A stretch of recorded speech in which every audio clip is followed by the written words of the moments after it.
Begin afresh every morning. Devotional thoughts for women.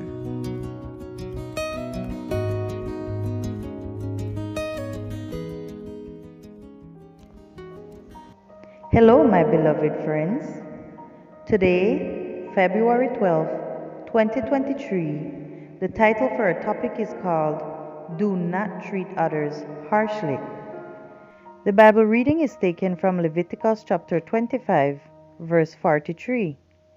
You must not rule over them harshly, but you must fear your God.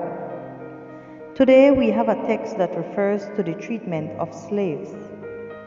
Why did God permit His people to have slaves? We do not know, but the slaves of the Hebrews were treated very differently from the slaves of neighboring nations, with dignity and respect. They took part in religious festivities and they rested on the Sabbath. Today, there are no slaves in most parts of the world, or at least slavery has changed substantially in form since Bible times. But this principle is applicable for whoever is an employer, supervisor, department head, or any other work position where you have personnel under your responsibility. The principle is not to treat them harshly. That is, not to take advantage of your position to mistreat those who you see as their superior. When I came to the United States, at first I had to work as a common laborer at a company that produced plastic products. People who had an advantage with their level of English, but probably had a limited education and evident lack of skills in human relations, were extremely rude in their treatment of those who they were to supervise. I was a victim of mistreatments, shouting, and harshly given orders.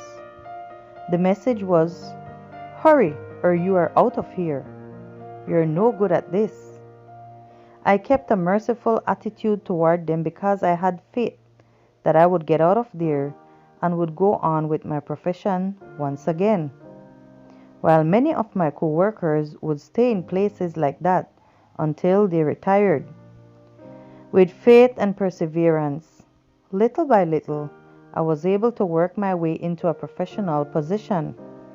I promised myself that if in the past I had ever been disrespectful of anyone working under me, it would never happen again.